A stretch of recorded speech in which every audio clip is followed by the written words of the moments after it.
Welcome to the Fresh Heart Project. This is a special conversation. Emily Hodge is a coach, a mum, a wife, an entrepreneur, and an author who shares her journey with us. Emily was newly married when she found out the devastating news that she had bowel cancer. Overnight, her life changed. She talks to me about her journey with bowel cancer, the impact it had on her fertility, her grief, and also how she came through it to build her family and the business that she has today. I was very moved by Emily's journey and incredibly inspired by her spirit. This conversation was recorded in November 2021, and as a quick update, Emily's book has not yet been released, but I, for one, cannot wait for when it's out. I warn you, this conversation is heavy, but I guarantee you that it ends on such a hopeful and beautiful note. You may need to listen to it in parts, but I do recommend that you continue to the end. So Emily, thank you so much for coming here and joining us, sharing your story on the Fresh Heart Project. I'm so grateful that you've agreed to share your story. Thank you. Thank you for having me. Oh, well, I'd like to start by saying that, it's a fact, you're amazing. And I'm so grateful that you're here sharing your story. Now, you're a mum, you've got your own coaching business, you're a coach, but you're also an author. And I read that you did the first draft of your book in just 6 weeks. Firstly, wow, how did you manage that in 6 weeks? And secondly, what's your book on? A really good point. How did I manage that in 6 weeks? I made sure that I was really kind to myself in the process. I knew I had this target. I knew I wanted to get the first draft done in 6 weeks. And so instead of trying to clear loads of space or set a whole week writing, which I know wouldn't have been possible, instead of trying to get up really early or right into the wee hours when I really need my sleep, I instead just actually took away quite a few things like social media, but also just took away white space. So I had about an hour and a half, 3 times a week on average, and wrote in 20-minute stints within that time. That was really good for my mental health as well. It meant that I felt like I could sit and concentrate for 20 minutes and then have a rest and then concentrate again.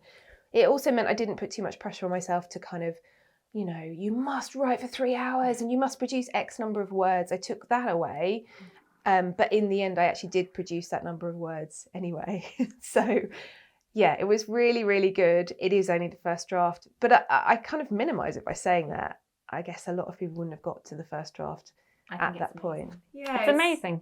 And I think what I love about it is that you were kind to yourself, and that, sometimes there is unrealistic expectations on producing something, that you have to wake up really early or you have to just carve out time when you don't have that time. So I love the way that you did it. And what is the book on? Well, its current title is Gentle: How to Lead Your Business with Ease and Flow in a Hustle-Based World. Ooh. Yeah, I am very excited by it. I guess that title might change as I sort of edit and send it to people and get feedback, but that's essentially the premise of the book. So bringing in compassion and kindness to when you do your business, when you run your own thing, and making sure that you have certain things in place so that you can do it successfully but without burning out. I love it, and I can't wait to read it. Thank you. Very excited. Spring 2022, I hope. That's the date. That's the date to look out for. Yeah.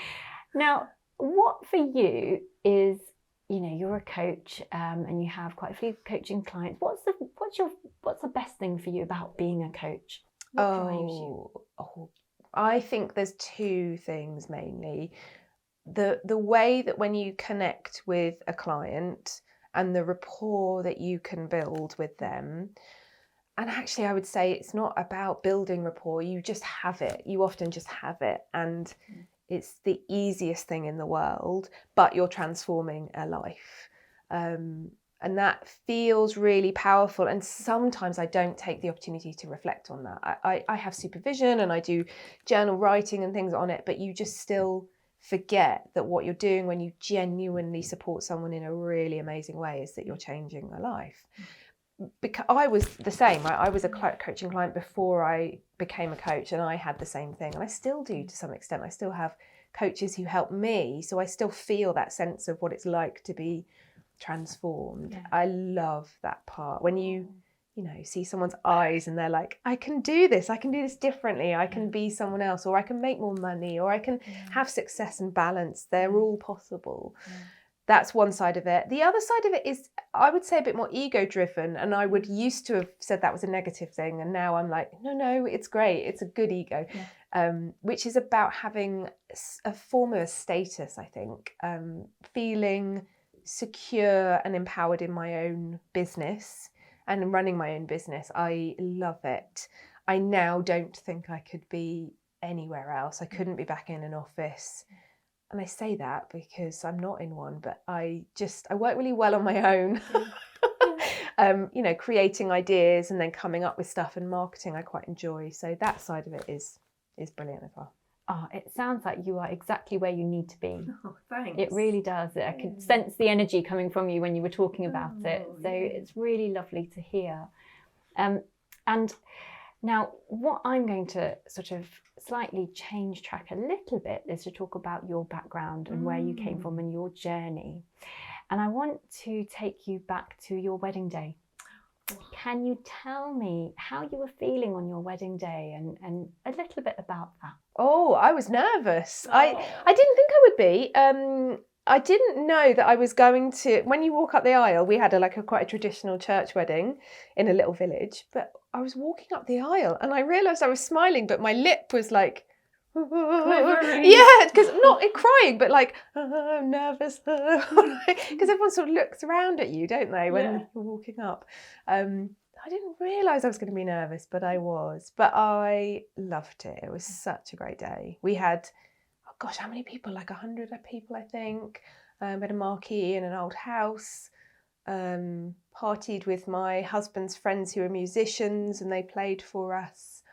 Oh gosh, yeah, it was really nice. It was in the countryside, which is just where we love as well. It sounds wonderful and idyllic. And when, you have these big occasions in life, you always think about the future and you think about your hopes and aspirations. Did you have that at that point in time? Did you think of any, where you thought you were headed at that point? Yeah, we'd started to have conversations. We lived in London at the time, and we started to have conversations about moving out. But it hadn't really planned. I definitely hadn't planned it and hadn't envisioned when it would be. I can't remember if we'd actively had a conversation about when we might like to try for children, but I know that we'd sort of said maybe in a few years. So that was all on the cards, but we hadn't sort of said by this year we'll be here. But it was definitely part of the conversation, I knew we wanted a dog as well. Very important. And from a career perspective, did you know where you were headed? Did you think you know where you were headed? I did actually. I was in the NHS. I was working in public health. I loved it. I just graduated. I think I'd just finished my master's. So it was all a bit of a cusp of a moment of, gosh, now I can celebrate by having the wedding and also saying I'm moving into another part of my life. I worked in London. I really enjoyed the team I was working with. Yeah, I was definitely on a track, I guess you could say, around moving up into, I don't know whether I would have ever have moved into what would have been the senior position, like public health lead and all those kind of things. But I was in that world, and I don't think I saw that I wouldn't be in it at that point. Yeah. And then was it a few weeks or a few months later that your life overnight changed? Yeah. So the wedding was in May. We went on a mini moon, I guess it's called, to, gosh, where was it? In the UK. We went away for a week in a shepherd's hut, and it was really cool. There were little sheepdogs owned by the people, and we hung out with them all week. That was around August time. We came back, and then Dom had his birthday, which is in late August. And then by September, I found out I was pregnant, which was really cool. Didn't really expect it to happen, but it happened. And it was really exciting. I wasn't very well at all. I had been really sick. But I remember going to the doctor and the doctor saying, pregnancy isn't an illness. We just need to make sure that you're okay. But I did keep getting more sick. And in that process, I had also realised that I'd started to have blood in my poo. But it's really hard because I was going through pregnancy, I was a bit like, there's all these other changes going on. I don't really know.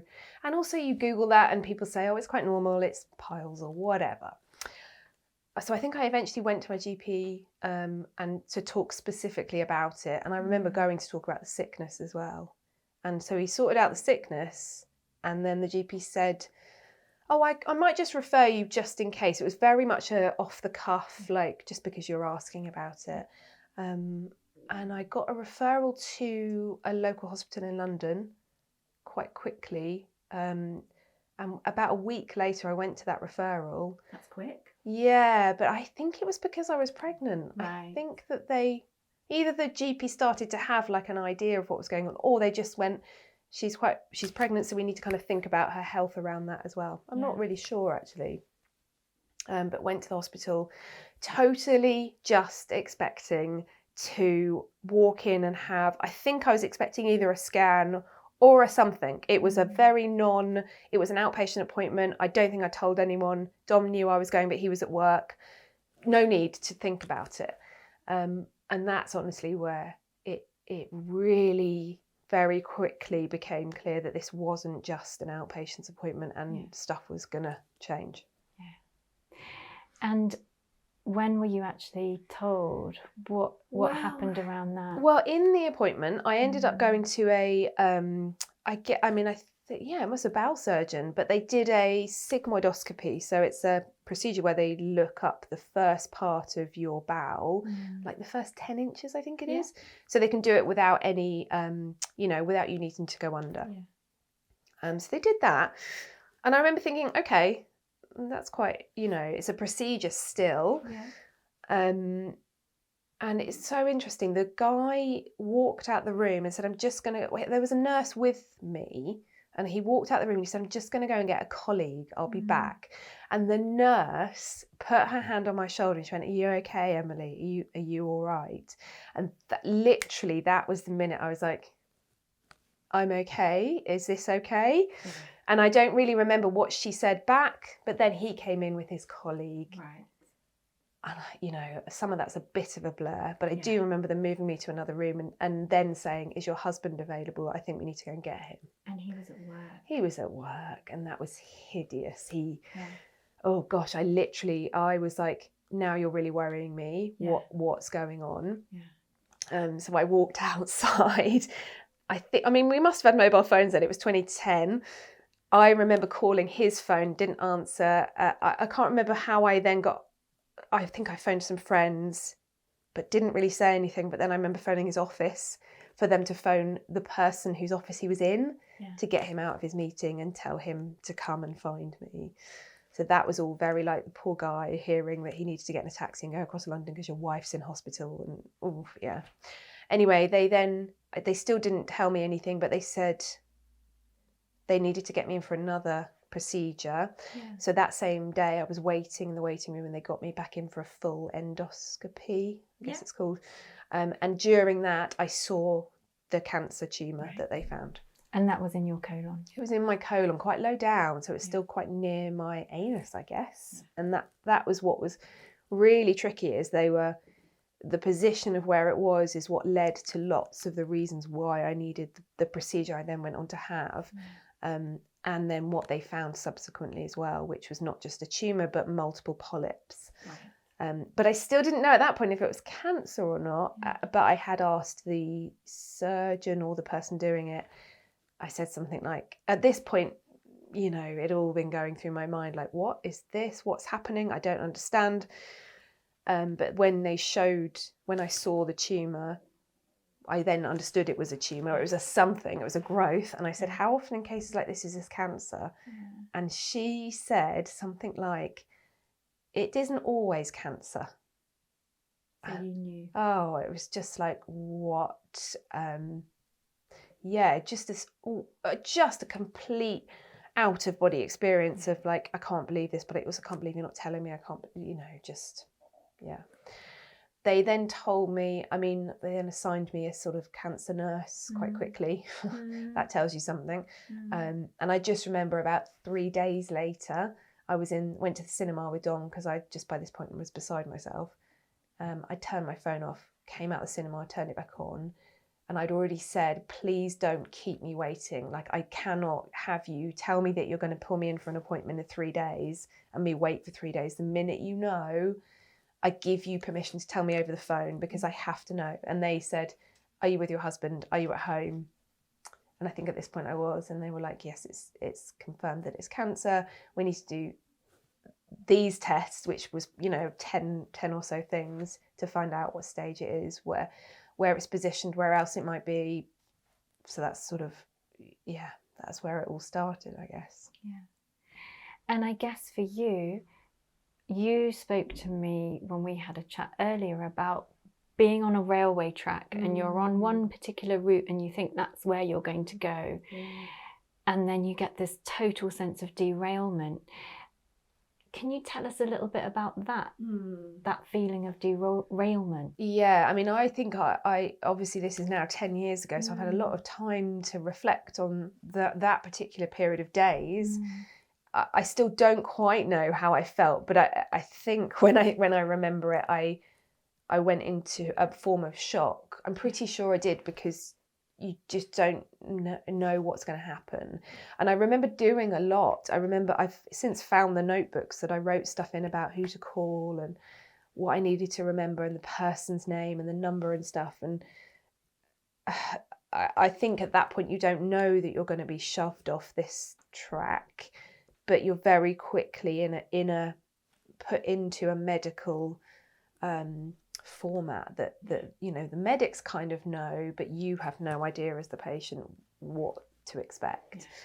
And the track analogy came up again and again and again, and probably mostly even 4, 5, 6 years later, when I then went on to think about fertility and babies, the track became even more apparent. Actually, I would probably say it started to become apparent then, when you realise there's no one around me who's going through this. I can't find another 30-year-old who is experiencing this right now, and another 30-year-old who's going through bowel cancer, which is what it turned out to be. So I subsequently found those people, but in that moment it felt very, very isolating.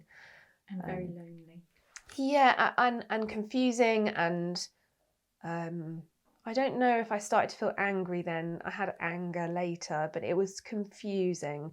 It was so much confusion because they still hadn't been able to say to me, the baby's going to be okay or not, or we think we can do this or not. And I still didn't know if I needed surgery or whether I was going to have chemo, or just was so, yeah.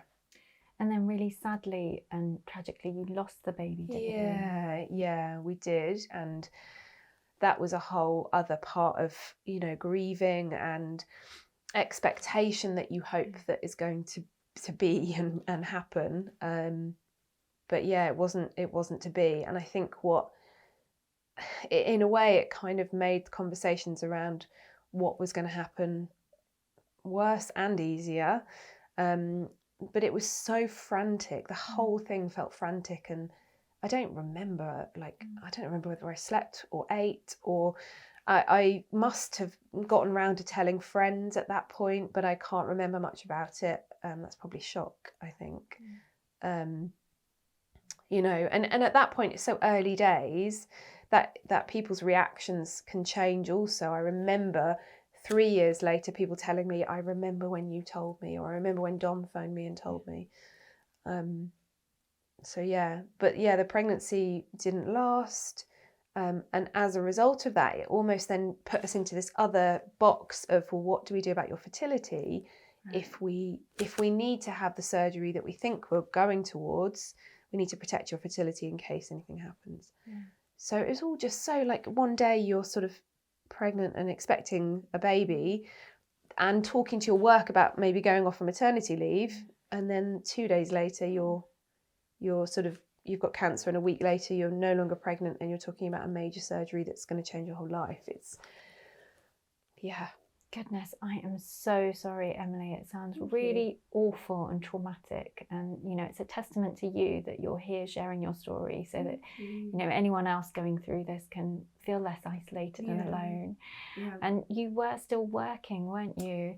What were you doing, and how was the reaction at work?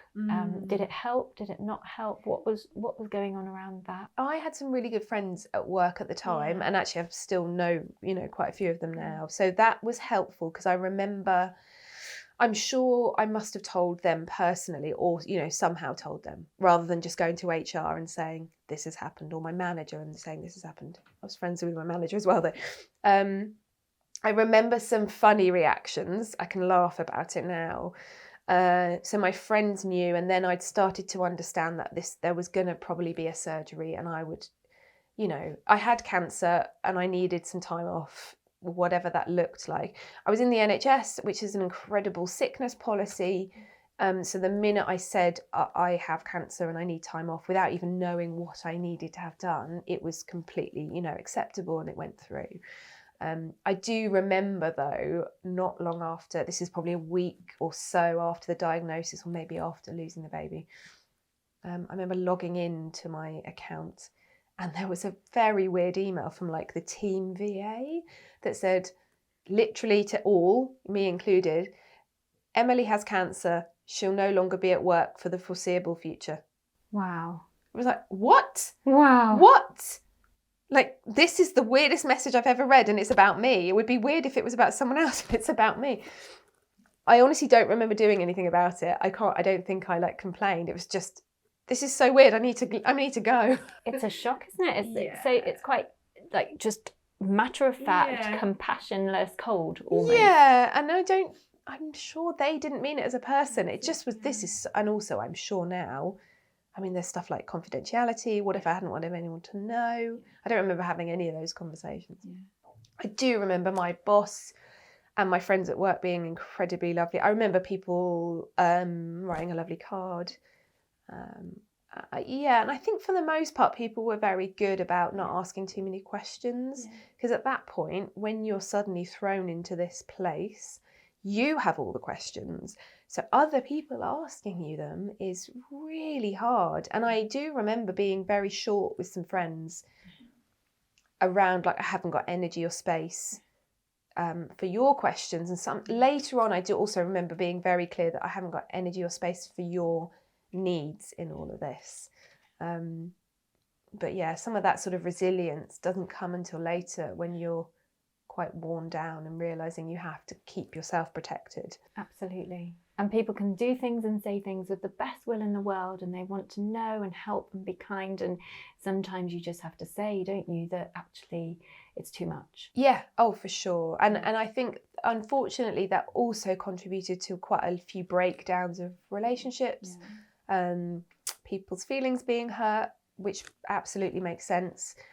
But you really are, for me, it was the first time in my life that I'd ever had to consider, what do I literally need? What is the only thing I need, which is protection?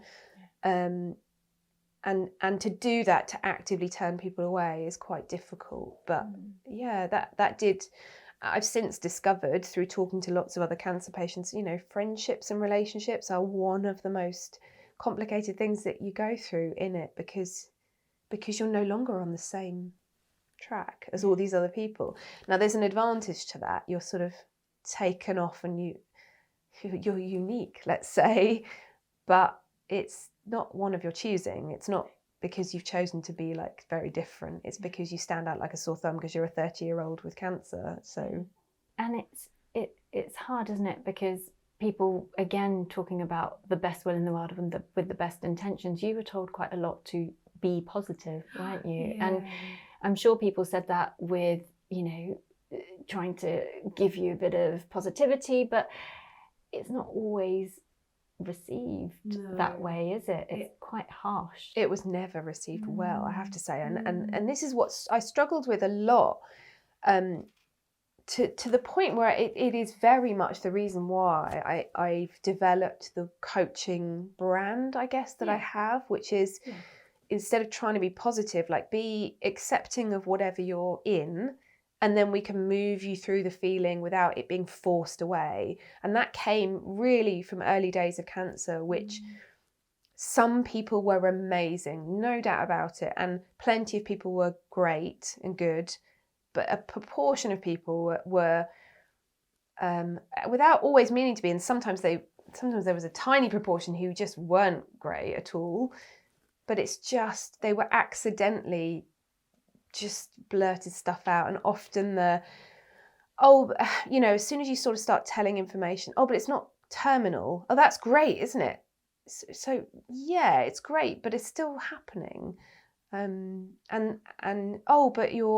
great, so you're gonna have surgery, so it'll all be gone. Yeah, but the surgery is life-changing and it's really difficult. Oh, great, you only need 4 rounds of chemo.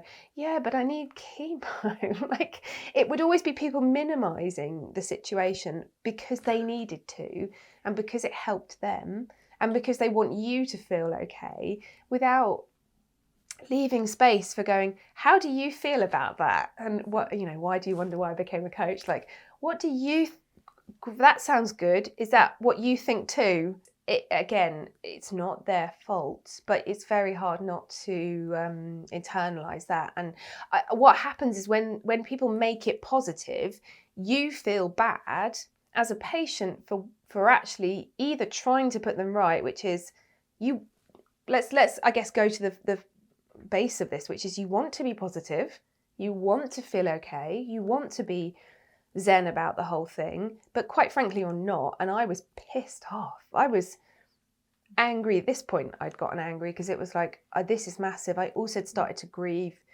I should be on maternity leave, or this was sort of a bit later, but thinking I should be pregnant. So any time someone tried to make it positive without me first being positive was like, no, that's not where I'm at right now. So it was a very early way of me being able to find that acceptance of my feelings. And it's a reason why I did then seek out quite a lot of cancer patients to talk to, because inevitably it's a huge experience that you want to talk to other people about, but also, does anyone else feel like this? Like, why do I feel like an awful person for telling people, like the dichotomy of saying to people, actually it's not as positive as you think it is, but it is also okay. It's like, why am I having to do the looking after people's emotions? I don't need to be doing that. And were there people who were very helpful? What did they do and how did they show up? Yeah, thinking about it now, there's friends who I had at the time who I was close to, but sort of not always super close to, and the way that they acted and the things they did or the things they said became so amazing. I became much closer to them. There's other people who were very close in my life who, some of them I no longer speak to. Over the years, things have happened as well that probably started around then. Some friends were still traveling or away. I had a friend in Australia, but she literally wrote me handwritten letters almost weekly at one point. Wow. I know, and just beautiful stuff. I had other people send books just because it was just thoughtful. And I guess one of the biggest things was friends who were able to just go, how are you feeling? Do you want to talk? And I would say I've got a really healthy, quite a large friendship group, but I would say there was probably only 2 or 3 people that I did that with who offered it in that way and who provided that time. And remember, it's a time when they were busy. Like 2 of them were going off to have babies as well. One of them was sort of starting an international job. So it wasn't like they had nothing going on in their life. They were able to support me, and also my husband. They reached out to him and helped him a lot too. Well, I'm so pleased that you had them in your life, and I'm so pleased that they showed up in the way that you needed them to, because that does make a difference, doesn't it? Huge difference. Yeah. And you remember that stuff. Yeah. And you ultimately did, get over the bowel cancer. The bowel cancer was treated, and it was treated successfully. Tell me about that period in your life. Yeah. So probably I had surgery, I had chemo, and a year or so later I had a stoma that was reversed. So all of that took about 18 months in total. Then I was technically, I guess I was clear actually the minute I had surgery, but you move into like a period of 3 to 5 years where you're being monitored. So whilst there was no longer cancer, that was really when I started to understand the scars that were present. So I guess that was when I started to really look at what was happening in my life and how I felt about everything.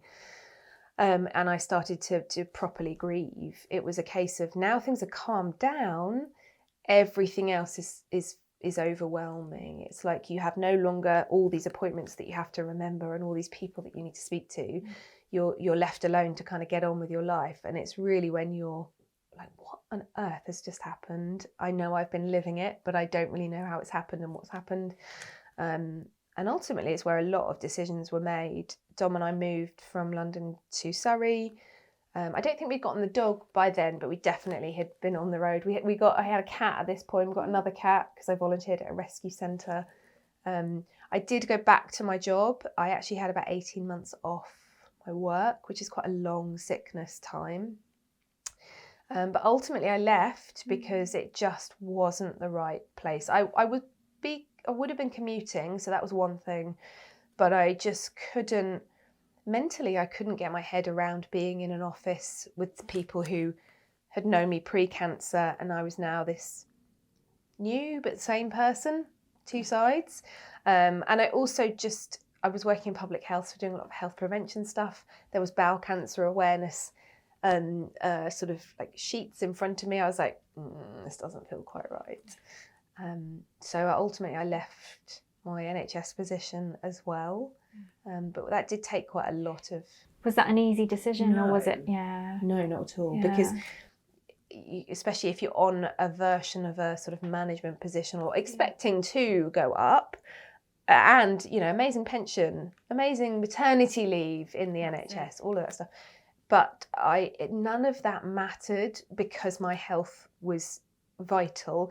And, you know, I knew my health was vital, but it was more like, I can't cope. I actually can't cope being here. It was too traumatic to be in a space where I felt just that I no longer belonged. I felt profoundly changed, and it felt odd to be in an office. I remember, I must have gone back, because I do remember the new office that we'd also moved to. Right. And I remember having a conversation with my manager about potentially working part-time. It was actually denied, which I'm not sure is actually legal now, but I don't think I could have worked part-time, and I couldn't have worked from home at the time. Part-time often means full-time anyway, doesn't it? That's sort of. I just remember it being, the option was like 4 days a week, which is really no different. It was just like, I don't know what I'm yet going to do. I don't know that this is exactly the right career decision, but I have to go because this is very, very difficult for my health now. So. And was there something about listening to that inner voice, listening to your intuition at that point in time? Oh yeah, definitely. But I think I quashed it down, because I remember being off sick when I was like physically away from all the treatment, but not well enough to be back. So I had managed to be getting myself a bit more healthy and putting weight back on. And I remember thinking, I've got to go back to work. I know I'm going back. I'm kind of excited, but I'm also nervous. Probably it started then, but you don't know until you experience it. That's it. And then I remember agonising over the decision for longer than weeks. It really shouldn't have been longer than weeks, but it was. And I remember Dom had just got a new position in his job. So financially, we weren't going to be covered, but we would be safe. And it was just a case of, we have to make this decision. You can't, I was going to be really unhealthy if I'd have stayed, basically. How quickly after that did you then start to think about trying for another baby? Yeah, we'd probably been thinking about it for a long time. It had been the biggest mental challenge that I'd been through during the whole cancer. Other than like being in pain and managing all of that, I'd always in the back of my mind thought, just get to a point where you can get well again, and then you can think about having a baby. So it had been a bit of a driving force during the whole thing. And then about a year or so, maybe 2 after my last surgery, when I'd started to be healthy again, I think I'd started to have periods again, because I lost them I was so underweight, and also the chemo had stopped them. Started to have periods, my fertility looked like it was back. So we pretty much started trying then, and quite quickly realised that it may not happen. And within a year or so, I'd been referred to like an IVF clinic, mostly because they had said, I think they'd given us like 9 months, because they said if you've had chemo and you've had surgery, we need to be a bit quicker with it rather than wait 2 years or whatever the normal dates are. So yeah, quite quickly I would say we were trying, and then realised we might need some help. When did you start thinking about IVF? So pretty much around a year or so after we'd been trying.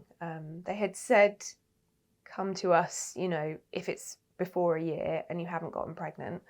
And I, at this point, I wasn't worried. I thought, I don't exactly remember, but I remember thinking this will be possible. I had fertility before, I got pregnant so quickly, you know, and also we managed to, I say managed, within the space of no longer being pregnant and my big surgery in 2010, there were 3 weeks, 3 or 4 weeks maybe.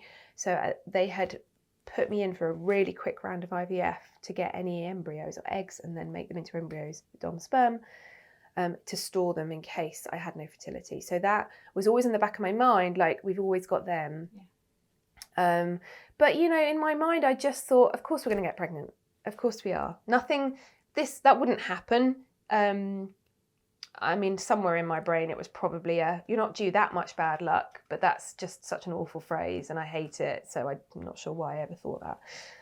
Anyway, we ended up starting IVF. I think it must have been in Surrey at this point because we were down here.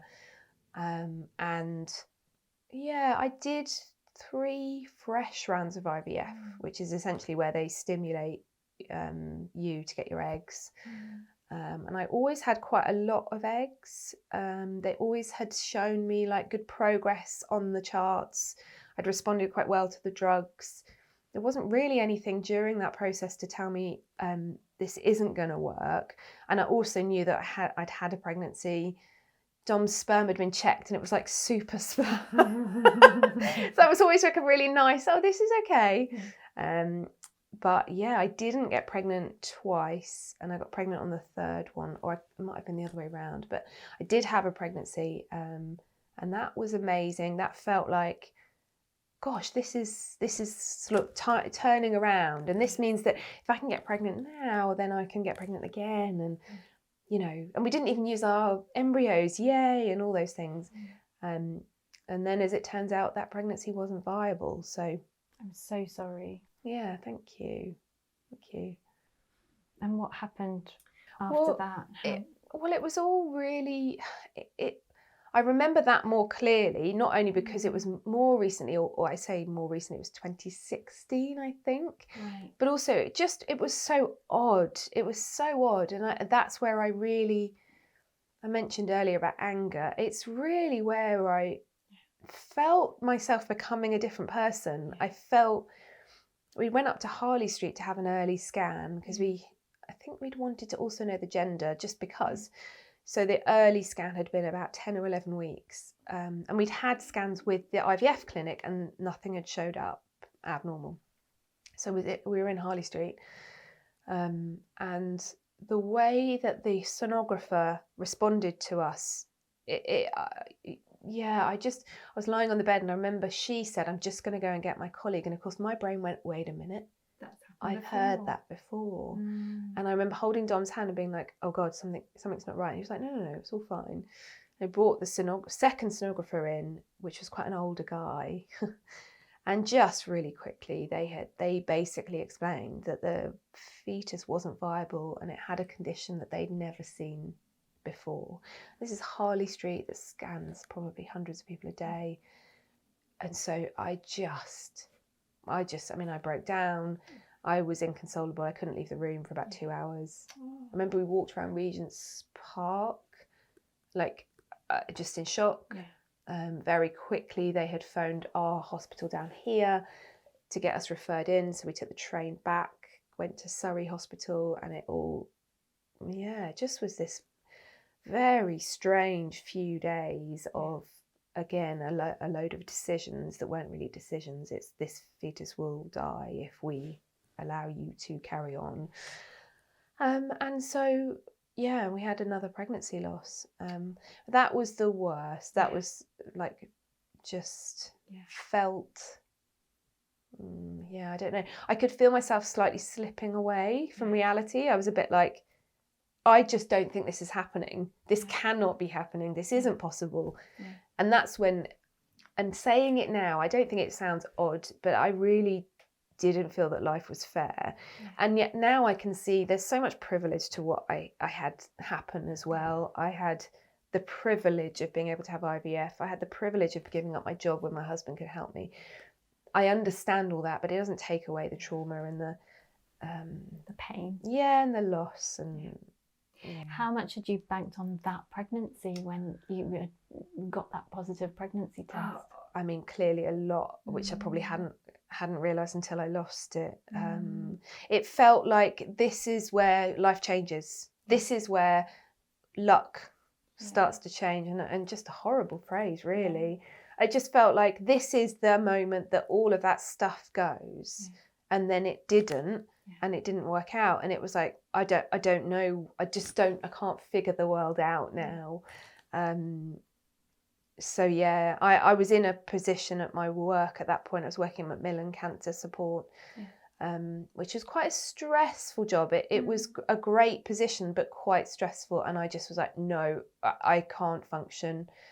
I mean, I actively went into trauma, I think, for about 3 months.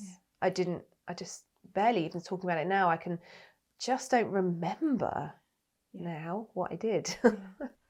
And do you think that was the point where you reached your low point? Oh, for sure. Yeah. I don't really remember like thinking I need to plan something. I can't. I went a bit blank. It was like, I can't figure this stuff out.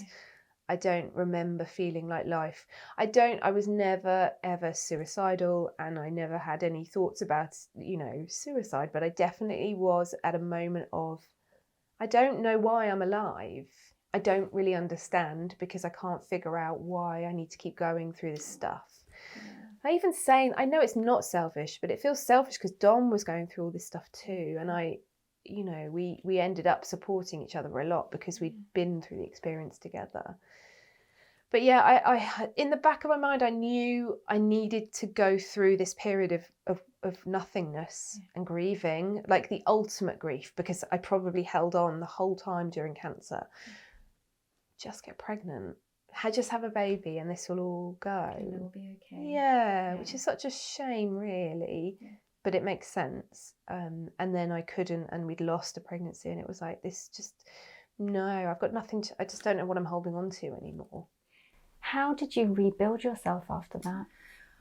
I remember so I was down in Surrey, and my friend had a membership at a really lovely, spa, like a gym and a spa, and I would go sometimes with her in the years before to spend a day there. Like, she could get me on her ticket, and I joined there because I thought I just need to not only look after myself, I just need to just do something nice. And I went there almost every day, not to go to the gym, by the way, and get fit. It was literally, I need to go to the pool and sit in the sauna and just lie down. And I do remember that being one of the moments when I'd feel a bit of peace. And to this day, saunas are a place where I feel incredibly warm and obviously warm and cozy, but I get a lot of sleep when I go in a sauna. It's a place that I feel very drawn to. Honestly, that was one of the major things. I had, throughout the whole of the cancer experience, had different counselling as well. I also got a counsellor at that point. I've had various sort of niches of counselling. I can't remember quite. I don't know if it's grief counselling then, but I definitely had support mentally.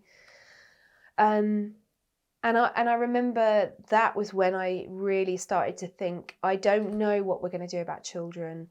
At some point, the only thing I can control in my life right now feels, other than the really solids, which was my husband and my house and things, I felt like my career and the way I wanted to be in my work was the only thing I could really grab hold of.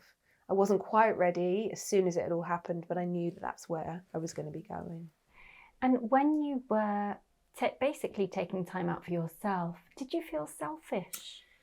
Yes, but I did feel selfish. It was more, the selfish feeling came more from the need to now be talking about it all. Really? And I found that was when it was hard for other people, because in their world, this stuff had already happened. Yeah, whereas I was going through like the multiple traumas, but also finally realizing I hadn't processed the cancer. I had been holding on so much to the pregnancy idea that I hadn't really processed the last 5 years. So then I needed to talk about it. And that's when life for other people who'd moved on, they'd not had their kids, but they were busy with their children. They were busy, busy. We were all busy. And I felt, and that's, like I said, the anger side of it was tough, because I felt jealous. I felt traumatized. Well, the trauma probably led to loads of other stuff, which I felt guilty for, which was jealous, angry, upset, sensitive, all those things that we go through when you're going through grief. And it's so important to feel those feelings, isn't it? To have that process. Yeah. And anger particularly is not a socially acceptable feeling. It's not an easy one for other people to be around. It's not an easy one to feel at all. You feel, especially if you're a relatively emotionally intelligent, kind person in general, it's like, why am I am so angry. This is not healthy. I don't like anything or anyone. Like, that doesn't feel nice. So there's a lot of processing, a lot of just, I'm going to have to go through this in order to feel safe and myself again. Was there a point where you thought, right, now I think this may be a turning point, now things, I'm going to be okay? Was there that point? There was quite a bit later, a very significant moment came. I would say that wasn't until about 2018, so 2 or 3 years later. Again, the dates are a bit hazy, which is probably quite helpful. I don't need to be remembering every date, but by this point I had left my Macmillan job. I'd started my coaching training. I'd started volunteering with a charity in order to kind of build up my coaching hours.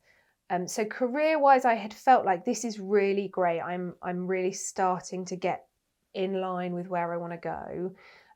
Personally, I think I remember going through one more IVF and then ending it.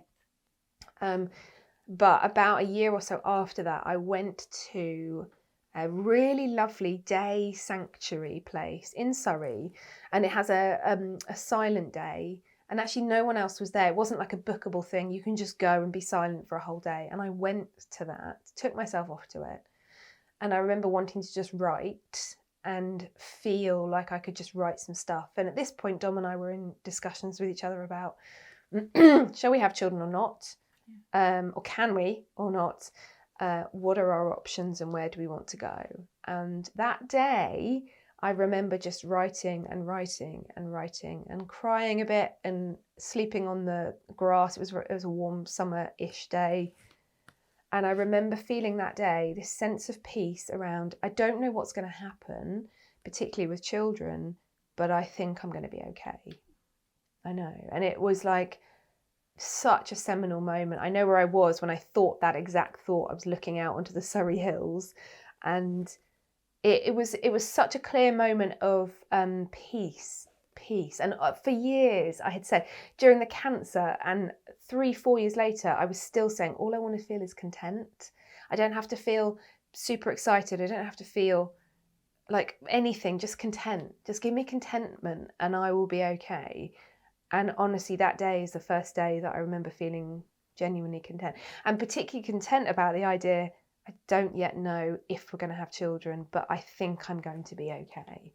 And that has since stayed with me so much, because I still didn't know at that point whether we were going to go on and have a child. I just thought, whatever happens, however it does or doesn't happen, I think I can manage.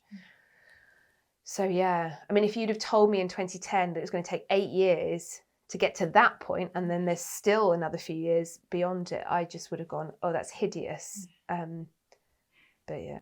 That is so powerful, and I'm really pleased for you that you had that moment. And I have to admit, full disclosure, I did a bit of Instagram stalking. And it must have been around that time that you put this beautiful post up. And if it's okay with you, I'm going to read that paragraph that you wrote, because I loved it and I found it so emotional. And amazing. I'm going to read it because I think it it puts everything into context. Yeah. So you wrote, life is just one big way of learning, isn't it? It's managing in the big and small moments. It's finding peace even where it shouldn't be. It's being as truthful to ourselves and others as we can be. It's finding strength when we crumble. It's gaining a voice when we're muted. It's directing things so we feel a sense of control. It's failing and succeeding in the least obvious ways. Oh gosh, that's lovely. It's beautiful. You wrote that, Emily. It's so beautiful. Oh, that's really nice. Yeah. And you know, then you did go on to become a mother. Oh yeah. When did you then decide to opt for surrogacy as your method of becoming a mother? I was just reflecting what it said about the directing so that we feel in control. That really resonates right now in answer to that question, because yeah, I mean, from that day a lot just became easier because I and Dom could make decisions without trauma behind it. It was like, let's make a decision because it's right, not because we're running from something or desperate for something. And of course we were still desperate for a family, but it just had changed. Surrogacy had always been on the cards, and that's what's so interesting about this situation, is that because I'd had bowel cancer, I think it was pretty clear that my physiology might be different. But I was always told loads of people go on to have babies, you're young, etc., etc. But I had various people over the years go, do you know if you ever need a surrogate? I mean, I think they were sort of joking, but so it'd always been part of the discussion in case, because I've had 4 major abdominal surgeries, and you don't get really away from that with, you know, fertility the same anyway. So it wasn't out of the question that we'd all thought about it, but it'd always been so far-fetched and so like, yeah, but that's, you know, that's what American Kim Kardashian does. Well, at that point we didn't know that, but yeah, later. So we had been through other options of looking at children, and as in like how to have them, and decided that, you know, if surrogacy would have been possible, then wouldn't that have been nice? Yeah. And then through a process of various discussions, so our brother-in-law has a friend who had done surrogacy in America, and I remember he had mentioned a few times over the years, you know, you should speak to this person, and it was always like, yeah, you know, either we won't need it or later on, like, yeah, but it's so impossible, like, look how expensive it is. And eventually I thought, you know what, maybe just having a chat with her would be useful. And she was so kind and so open about the process. She'd had twins and had then since moved to Spain with them. And I remember just thinking, it's not impossible, but financially it's a huge stretch. And I knew America was the biggest stretch you could have, even though America legal process is probably the most protected. So I think we'd sort of slightly put it to bed, but we went on holiday to Scotland, and during the process of that, we often go walking, and we've got a dog by this point. We often go walking with the dog, and I just remember talking to Dom about maybe we should just look into it. Maybe we should actually find out whether we're about to turn it down when we haven't actually understood the exact budget, the exact process, and that honestly is what then led to it all snowballing, because quite quickly when we got home, I found one of the agencies in the UK that support people to do it. We knew UK wasn't going to be the most easy because there's quite a long waiting list. It's not illegal, but you're not legally covered on both sides. I knew America was going to be very expensive. Anyway, speaking to the agency, they all confirmed this, but I had happened to see on their website, they'd started talking about Canada. And I had happened to then just say, I've noticed that you're talking about Canada. What's the difference? And essentially, Canadian surrogacy system, as we're talking in 2021, this might be different even by next year, because UK's system is about to change. Canadian is almost like a mix of the UK and America. So it's still funded, but on a different sort of basis to America, and it's legal, which the UK isn't, but it's still done on altruism from some parts of it. So it was like, that sounds interesting. And it literally just went from there. That was, gosh, that must have been around like late 2018-ish. And then pretty quickly we got an agency in Canada. Dom was visiting New York for work, so I visited him there, and we went over to Toronto for a weekend, and we met one of the agencies. They matched us quite quickly with a surrogate. We matched quite quickly with a donor, because at this point I didn't have any eggs, and I couldn't go through IVF again, and I was now 40 at that point. And honestly, that within 6 months we had found our surrogate, and we were pregnant with our now daughter. Wow. Yeah. Congratulations. Yeah, thank you. And what is your daughter's name, and why did you choose on that particular name? When I tell you her name, it might be quite obvious. She's called Hope. And so our surrogate is in Canada, and we ended up needing to go there for quite a long time because of COVID, which actually ended up being a massive blessing in disguise. But during that process, we found out we were having a girl, so we started to do some names, and we just had a few names. But honestly, Hope came up, not actually because of the pandemic, even though it was sort of synonymous with it. It came up because it just felt so right. It felt really powerful, actually. It felt powerful, and we swapped her middle name with the name that she might have also been called, so Hope Evelyn Hodge. And it just suits her it just suits us so much. We have, I think Hope Baby is a bit more common in America and Canada. It's a beautiful name. Honestly, it's just her. Yeah. She's just a hilarious, cheeky ray of sunshine, and she just brings hope. So yeah. Oh, and do you feel hopeful? Do you feel hopeful about the future? Yeah, it's such a good question to be asking, especially now. I think she's now nearly 18 months, we're settling into parenthood, and throughout this whole journey of having her, so the last 18 months, it has been such an interesting time of going, now I'm a normal parent. Now, not that I wouldn't tell anyone about the past, but you don't have to. And now it's just, I'm on the track of parenthood, what do people think at the nursery gates? And, have you started thinking about school? Like those hilarious conversations that were so easy, but I probably felt 7, 8, 9 years ago and sooner, I couldn't be part of. And I didn't just have a baby just so I could be part of those conversations. It's just the everydayness of being a parent, isn't it? It's so hopeful because I can be more present. I can be absolutely more present and available. And I say no. I think I'm pretty safely saying no. I know I'm a better parent because of everything I've been through. I would say I'm a pretty chilled out parent. I wonder if I might be too chilled out and a bit like, she's fine. She's having a great time jumping on that thing. She won't hurt herself. I don't think I'd have been like that 10 years ago, 5 years ago. So I trust I'm the parent that Hope needs, which is lovely. That is lovely. That is beautiful. Yeah. And Emily, if you could go back in time and tell your 30-year-old self just a bit of advice, what would you now, looking back, what would you tell Emily? Oh Lord, what would I tell her? God, so much. And I don't mean to be negative, it will become positive. I don't know if I tell her it's going to take 10. Well, I don't know if I tell her it's going to take 8 years to get to that moment where you felt clarity and contentment.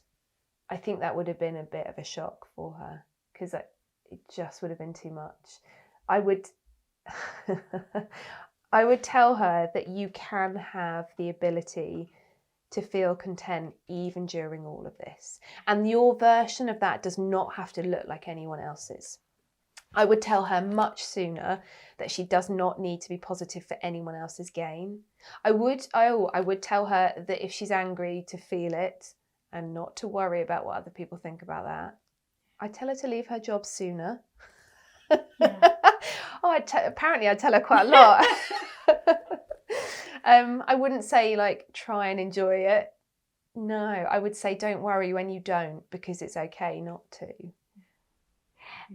What are you excited about now for the future?